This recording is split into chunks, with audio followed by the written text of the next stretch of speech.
It's time for this week's episode of Brandon Sports Talk, featuring in-depth interviews from those who are trending in the world of athletics.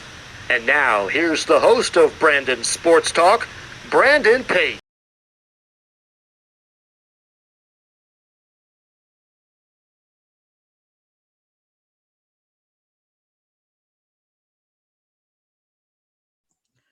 Welcome back to Brandon Sports Talk. In today's episode, I have the privilege to interview Annanya Raghaven, who works with the Golden State Warriors as a game day statistics and has her own podcast on the Genz Hoops with the Warriors. How are you doing today? I'm doing well, Brandon. Thank you for having me. I appreciate it. Can you talk about how you knew that you wanted to work in professional sports? I played basketball all through my life growing up. Started in second grade. So that's when I was around, 8, 9 years old. And from there, I, had the dream of playing in college, and I was able to do that. I played Division II basketball at Azusa Pacific University, and just being in love with the game allowed me to enter the professional sports world. To be honest, I didn't necessarily know that I wanted to work in pro sports until I had the opportunity to work in pro sports. I always thought, let me get a college job. Maybe I'll coach at the high school level. But once I got that taste of it working, I first started as a statistician with the Santa Cruz Warriors. And once I got that taste of the pro world, there was no going back. What was it like getting the minor league of the Golden State Warriors job? It was incredible. I mean, when I had that interview, to be honest, I felt pretty underqualified when I was trying out the stats software with the guy that I interviewed with, and I thought I was horrible. But I guess he saw the potential in me to be able to pick up the technology, to learn it quickly, and couple that with my basketball knowledge. And I'm really grateful to my former boss for giving me that first opportunity to get that job. It was just going through a game, practicing, inputting the stats, practicing being a caller, just the different positions on the stats team. That was what the interview process was like. And just really, really fortunate to have gotten that opportunity. What are some of your roles and responsibility as the game day statistician? So there's 4 people on a stats team. You have 2 people who are calling what's happening on the court, 1 person for each team, home and away. And then you have a primary stats inputter who's entering everything that the callers are saying, whatever's happening on the court, they're live inputting it. And then the 4th person is the secondary inputter who's confirming that all those events are put in correctly. They're also on headset with the NBA Game Ops Center in Secaucus, New Jersey, in case they see anything that they want us to take a look at.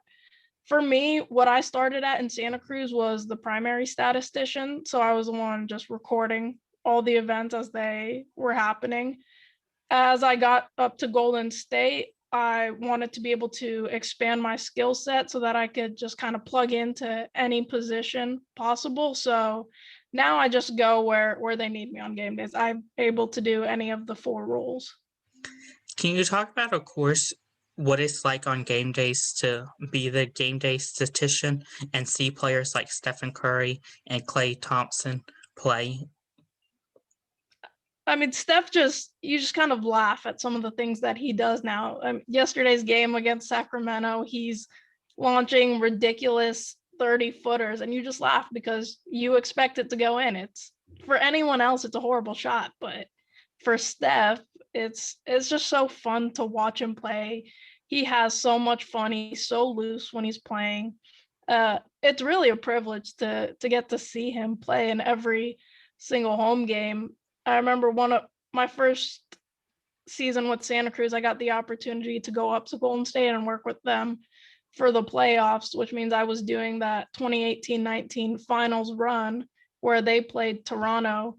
And Klay was having an iconic game 6 before the unfortunate moment where he tore his ACL. And I remember that moment when he ran back onto the court. This is just one of the greatest things I've ever witnessed, which is strange because you think about how sad that was for him and for, Dub Nation, but for him to come back and shoot those free throws, Oracle Arena it was deafening. And I started tearing up in that moment. I'm like, this guy he loves the game. He's such a fierce competitor. And getting to watch guys like him and Steph on a nightly basis, it's something I never could have dreamed of.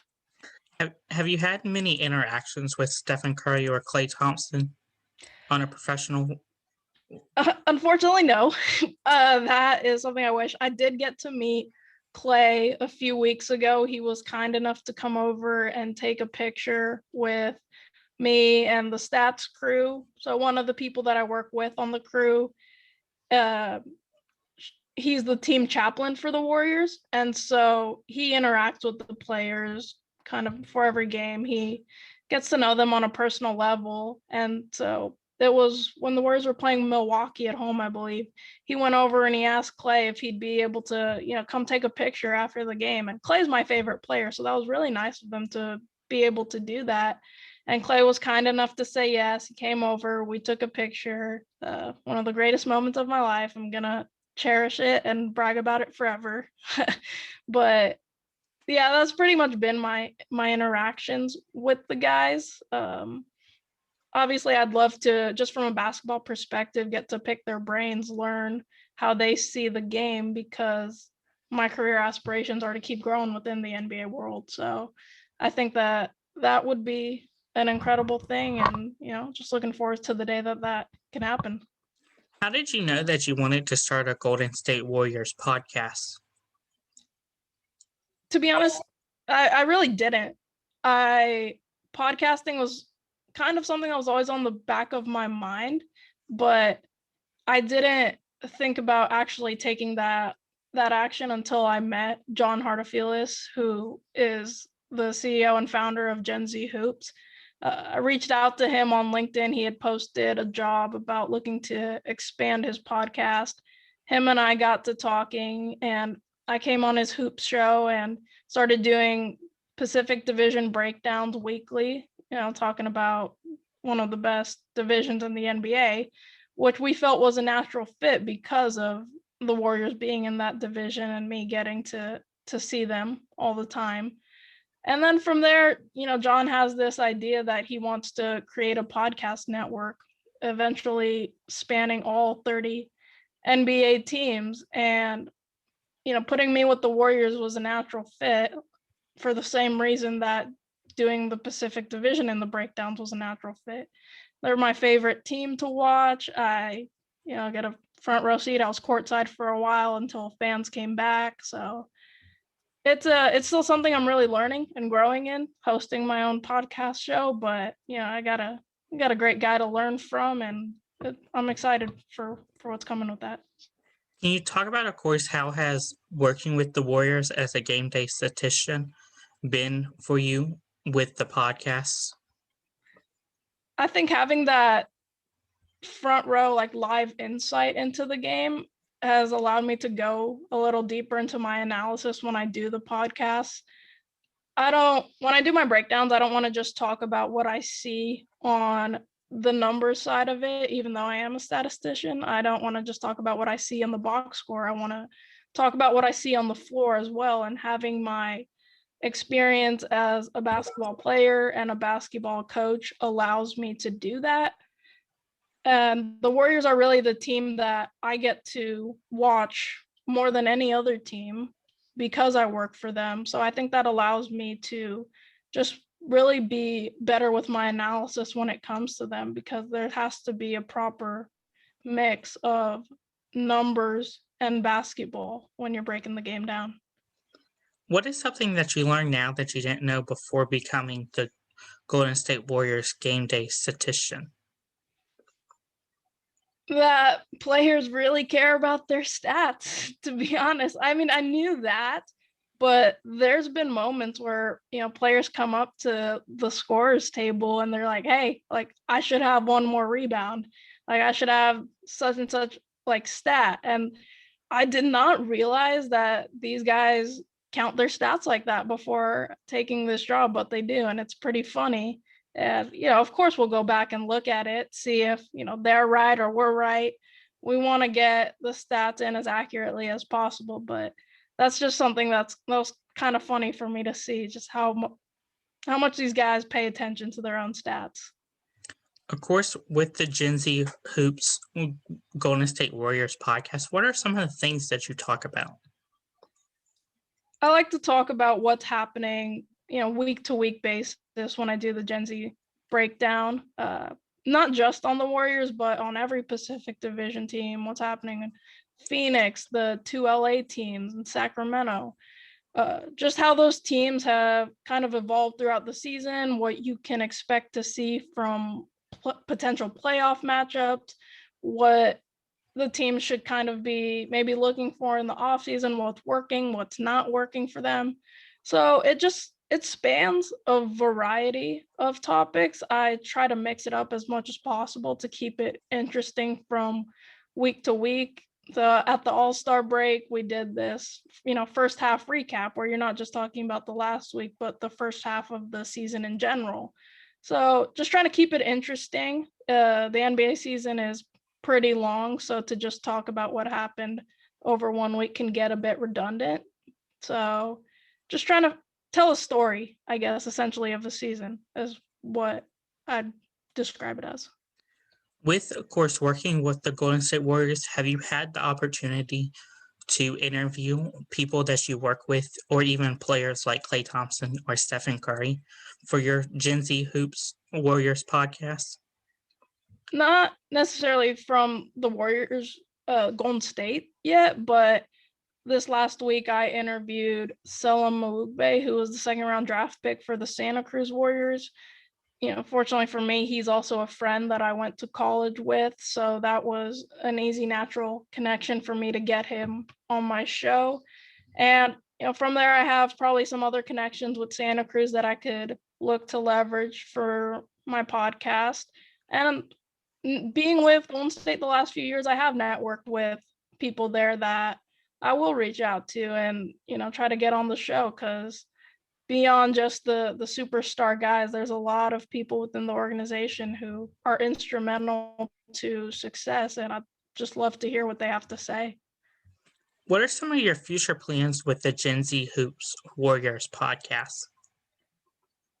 I'd like to, kind of integrate what I've done as a statistician with the podcast in terms of breaking down key numbers, the importance of certain stats to the game. For me, assists are one of my favorite stats to look at, because I think that ball movement and player movement is key to basketball success at any level. So maybe do some stats breakdowns, in-depth player analysis, more interviews definitely on the way. But it's just, anything and everything related to the Warriors, really. Anything that we can think of to keep the show fun, interesting, creative, keep people engaged is what we're going to try to do with it. While keeping the podcast fun and creative and engagement, do you see sometimes your statistician side coming out on the podcast when it comes to what your numbers are, listening-wise, subscribing-wise? I think I definitely have people that I've met through the industry who listen to it. I have one of my best friends that I've met working with on Santa Cruz Warriors. She's a big fan of mine, and I very much appreciate her listening to my podcast, making her family and friends listen to it as well. So that definitely boosts the numbers. And I think now having the spinoff show Genz Warriors will get people within the team itself maybe more interested in listening to it. When I was just doing the Pacific Hoops breakdown, it's not as connected to a lot of the people I've networked with, but you still get a good amount of listeners because of the networking that John has done as well as my own. So just kind of using each other as a tool to help build this thing up, and using the other people who are going to be a part of the network to help build each other up and, help each other reach our career goals. What advice would you give upcoming future sports team podcasts looking to get started with their own sports teams podcast? I'd say really network ahead of time. LinkedIn's a great tool, and it's how you're able to reach out to a lot of people to get as guests on your show if you want to start something. So I'd really say leverage that, build your network, and let people know who you are and what your brand is. So I'm someone who, is knowledgeable about the number side of the game, but I also played basketball. So I'm able to bridge analytics and the basketball side of things in a way that's cohesive. So that's my own personal brand, and everyone is going to be different. So if you're looking to start your thing, just know what your skill set really is and build off of that. And I think that doing that, you can create something that's really interesting to listen to. Where can my listeners find you at on social media along with your podcasts? So my personal social media, Instagram, it's Annanya R13. And for my podcast, it's at Genz Warriors Pod. And then on Twitter, you can find me at Annanya Raghaven and my podcast at Genz Warriors. And then there's also the network social medias at Genz Warriors Podcast Network, Genz Hoops. We're really building a fun thing here. So lots of different avenues to be connected. And yeah. Thank you again, Annanya, for your interview, and best of luck with the Golden State Warriors as a game day statistician and with Genz Hoop Warriors. Thank you for having me, Brandon. It was a pleasure. Thank you. You can find Brandon Sports Talk on Facebook at Brandon Sports Talk, Instagram at Brandon Sports Talk, Twitter at Talk_Brandon, and you can find me on YouTube at Brandon Sports Talk. Don't forget to like, comment, and subscribe. Thank you again, Annanya, for your interview, and best of luck. Thank you. You've been watching Brandon Sports Talk. Please feel free to like, share, and subscribe to Brandon Sports Talk on social media and on YouTube.